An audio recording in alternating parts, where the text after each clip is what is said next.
Baby Dodds was undoubtedly the greatest of all New Orleans drummers.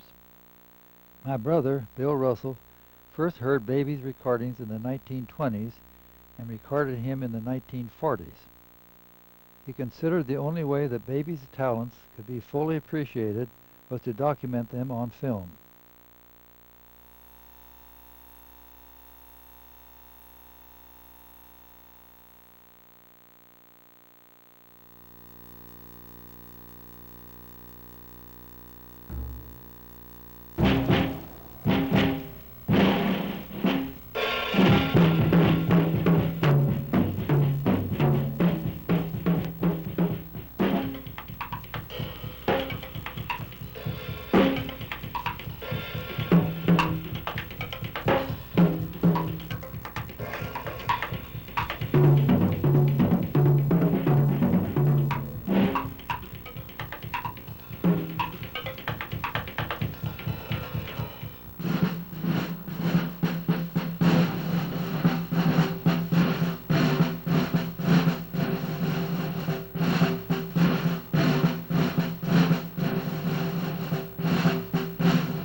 And when it's muffled, it's a real dead march drums.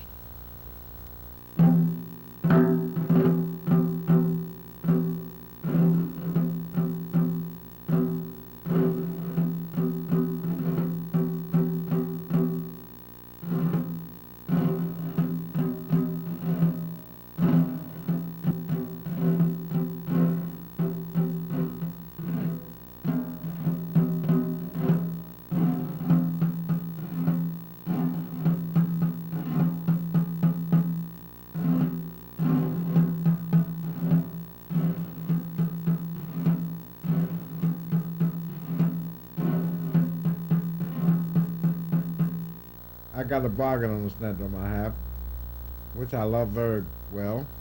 A fellow brought it by the garden, Lincoln Gardens, and I saw the little drum, and I asked him did he want to sell it. Well, he said yes, and that's the one I use today, which I love very well. I don't think I paid over $10 for it. I got that drum in 1923.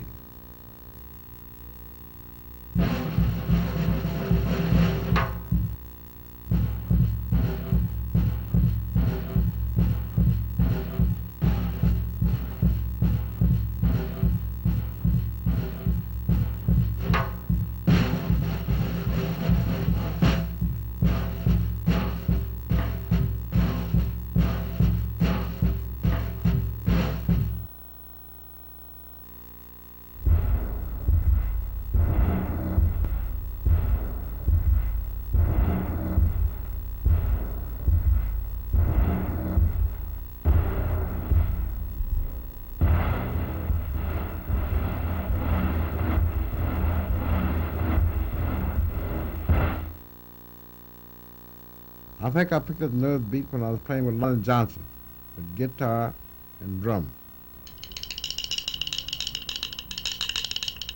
And I think that was the year of 39, the Three Deuces.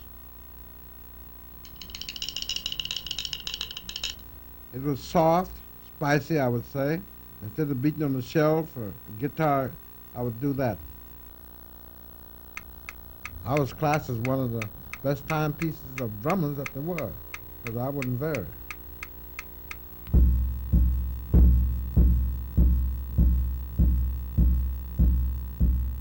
The whole thing in hitting the bass drum is all in the accuracy of your ankle. And I use a heavy maul and make the pedal pull it back. I just raise the foot.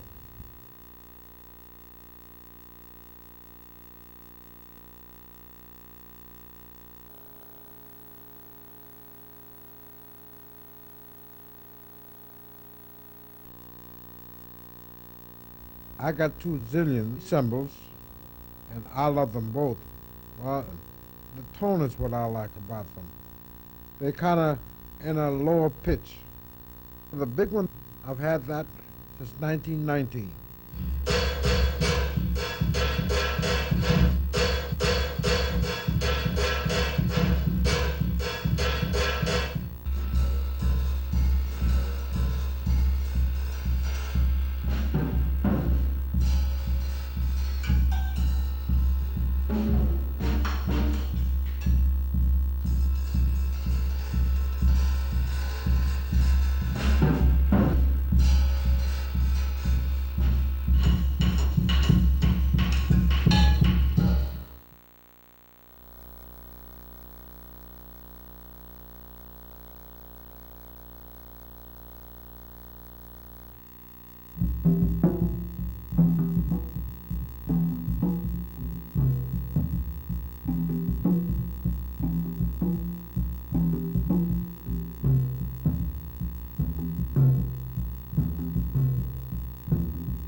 Owing to drumming with a band, as the majority of bands play the tag, while that's 4 measures or 8 measures.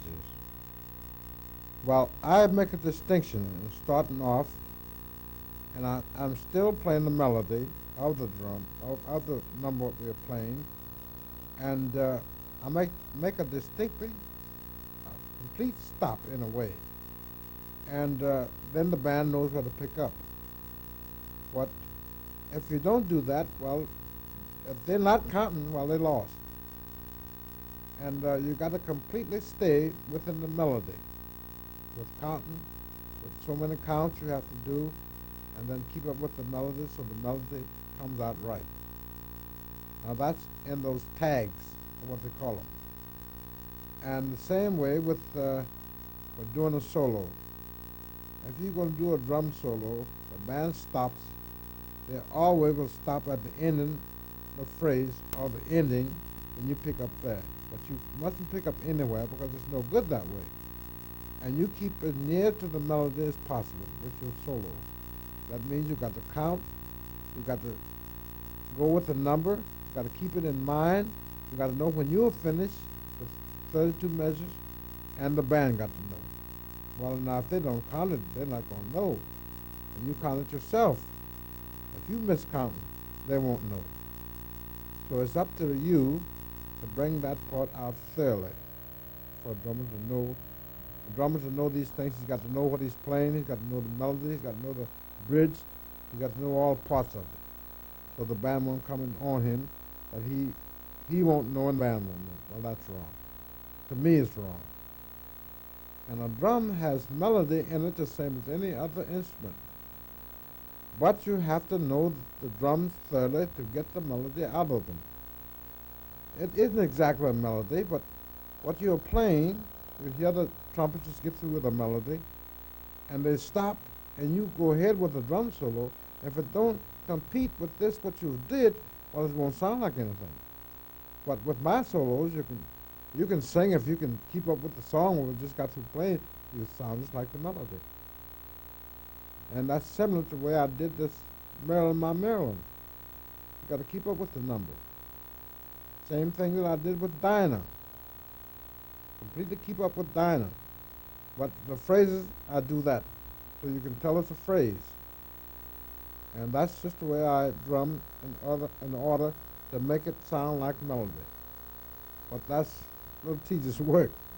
It's not very easy. But that's what comes in out of my drumming. I try that at all times to keep up with the melody. And that's where the roll comes in. That's where the press roll comes in. And you have the little biff note that you put in an eighth note or something like that. Well, that's got to come in the exact place. It's got to be correctly placed, or else it's no good. And a lot of drummers now call me old style, but that's something they got to get up for. They got to study that and study hard to get. They call me old time if they want, but you get that melody, then I'll think you're up to date.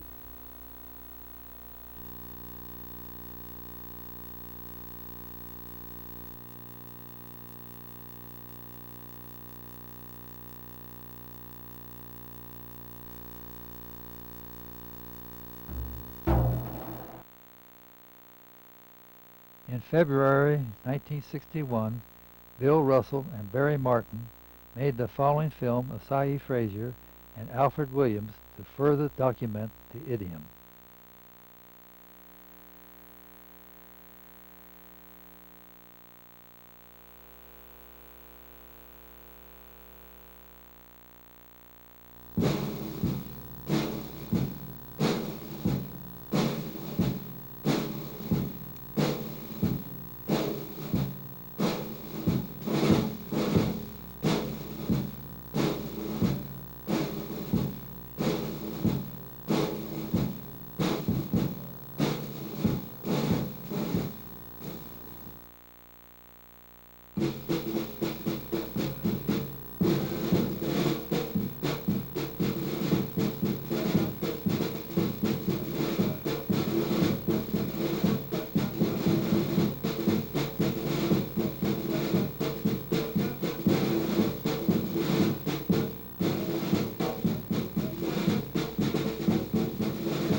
What is your snare drum, Alfred? What make is it? Lead snare.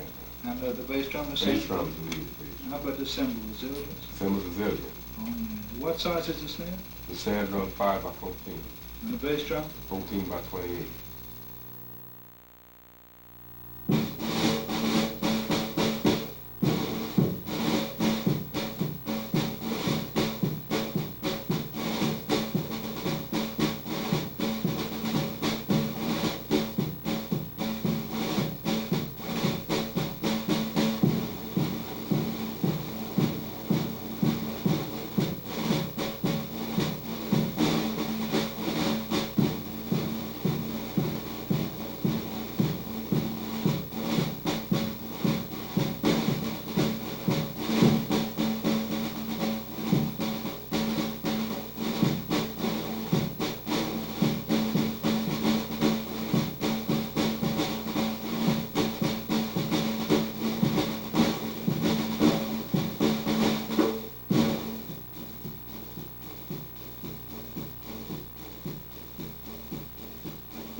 See him the other day, what he kicked on Route 66. He went down to the hole. They had a ball. That dude asked you for his cookies. Asked him to give him a beer. Yeah. Told me he'd buy one next year. Asked him to buy him a wine. Then he started to cry. For the next time. Asked him to buy some whiskey, he got frisky.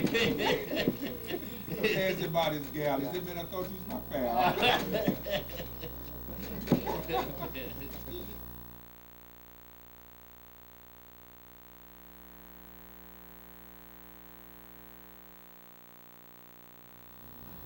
They say that you're the last old style drummer in the city of New Orleans. Yeah. What do you think about that? It could be. I can't remember, you know, what went on so much.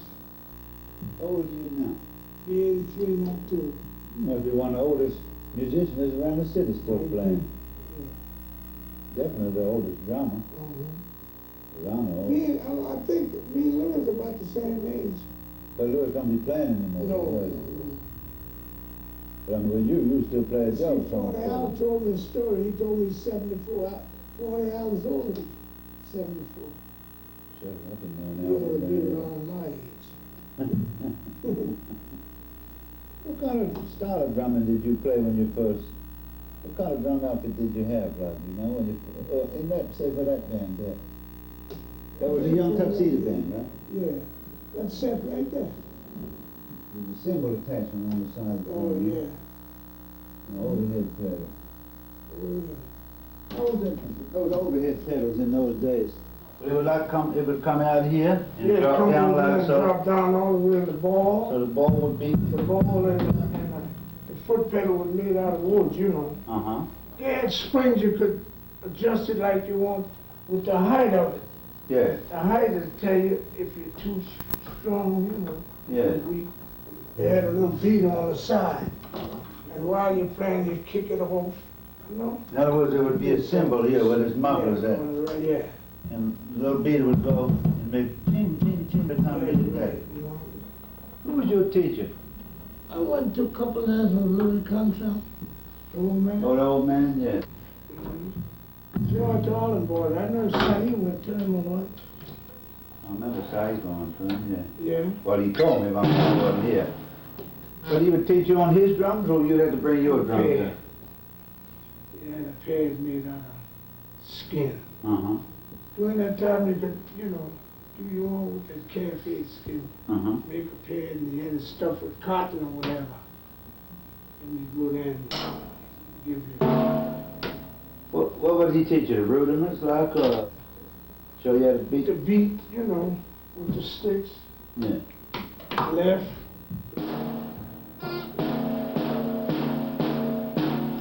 Yeah.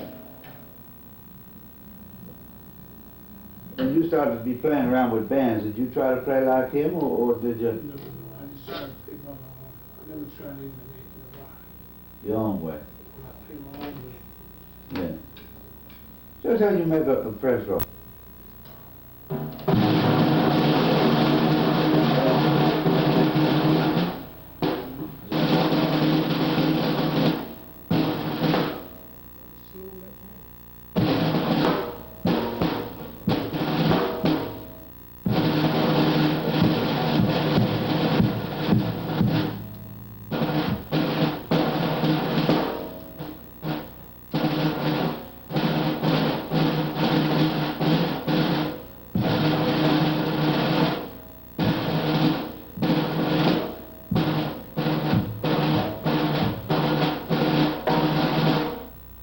When did they first start using them big cymbals?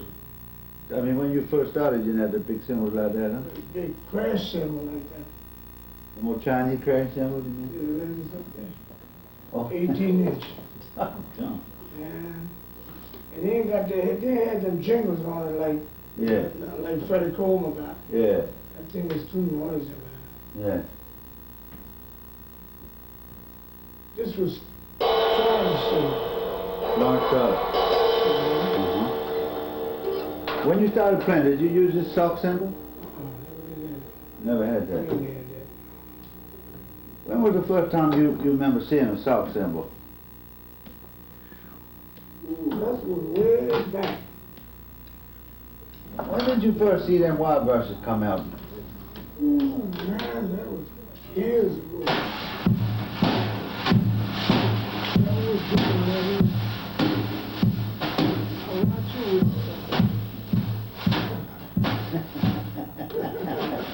I watch it, you know. Never could do that. I just see how long it was so nice, you know. Yeah. You do everything with a slideshow. Good. Everybody claimed that they invented them wire brushes. Zudi said he was the first. You know Zudi Singleton? Zudi said he was the first one to use them.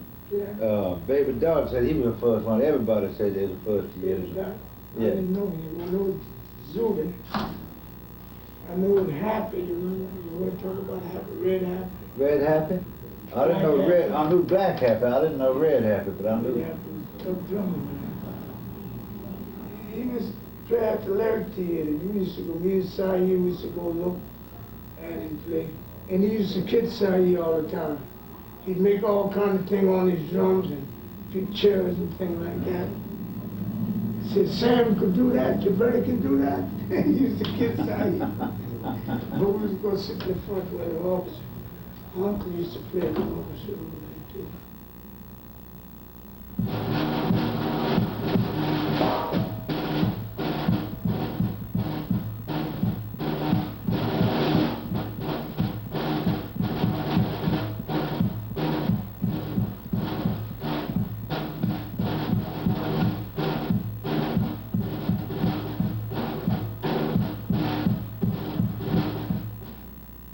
else went by Cottrell that you remember at that time? Did Chinee go by Cottrell? I don't believe. Who taught Chinee, you remember? Who taught Chinee to play? I believe he was self-taught. Oh. And he was playing with Bonnie Petit, and then remember, you heard about it? Mm-hmm. Did you ever see the drummers take drum solos when you was very young? No. Like in these times, you never did take the drum solos then? Who was the first drummer around here you ever see take a drum solo? Chinee. Chinee? What did he do? I mean... Made all kind of explosion with these sticks. On the bass drum, Yeah. right? That's what they used to make all the things before they made them tom-toms. Yeah. So you didn't have tom-toms in those days, huh? No. Play a little more, just show you.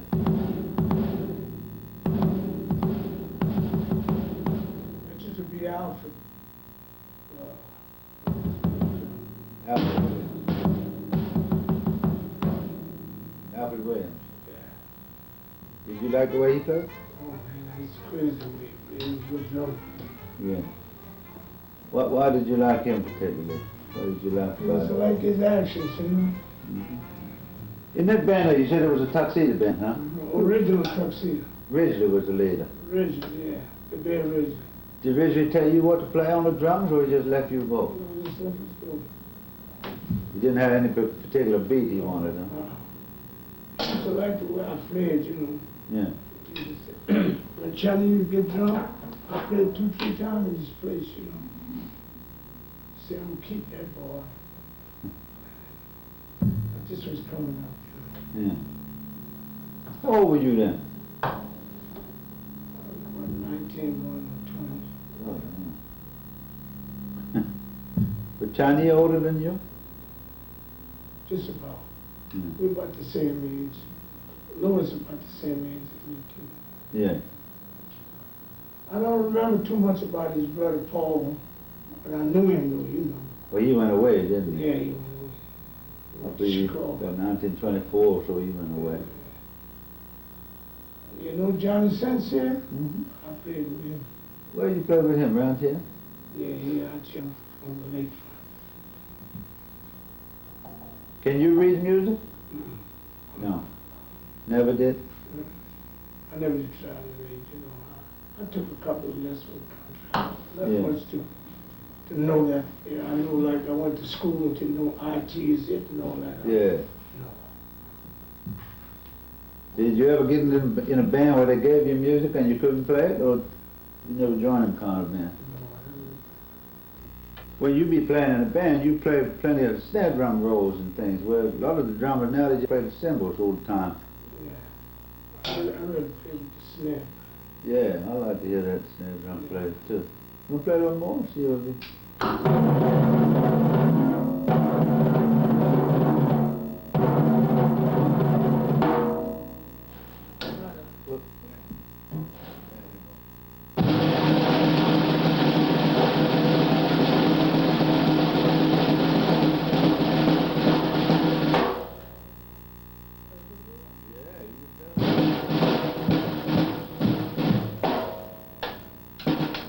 Tell you what I can do. I can play a roll out on this. Yeah. And when the trumpet player take a hot, I can play a whole lot of drums. Yeah. Stick. His left hand is slow. My first this hand. Control didn't, you know, shoot me too much. Because when I used to tell them about Chinee and them, and say, oh, don't pay no attention. Because he was a professor, he was a good drummer, though. Yeah. But I mean, after you left him, what happened then? You just went by yourself, playing Just with went bands? with myself. Yeah. And then I used to play with Millie Barnes. Right. And the piano player that died, Walter Deku. Oh, Walter Deku, yeah. So it was you, Walter Deku. Who played the trumpet with you all of that? Lawrence Joker. Just 4 pieces. Yeah. And Millie Barnes. What kind of music did you play at the Harmony Inn? Music like regular Dixieland jazz or whatever, how we used to call it, you know. Yeah.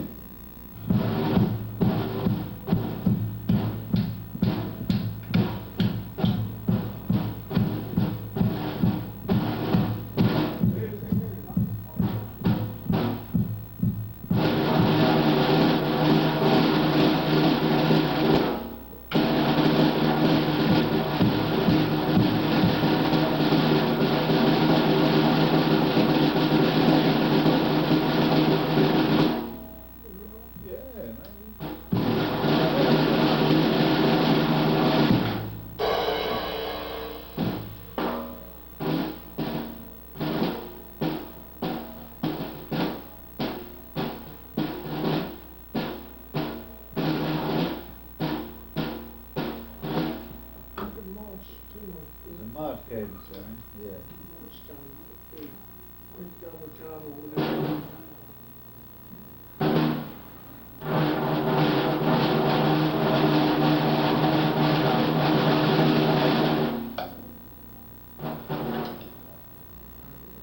I played with Big Morgan. Morgan on the tenor.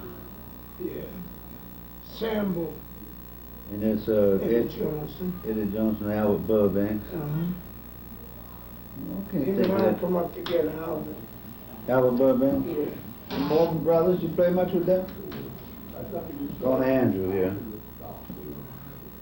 I played behind his brother was a trumpet player in the same band Alfred Williams played in. You know, I played a couple of numbers I used to go there. Yeah, Sam Morgan. Sam.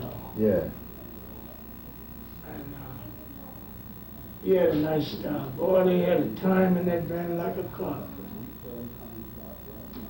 We always used to go to the dances, you know.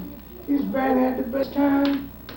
That Alfred Williams was something, boy. He used to go that time so good.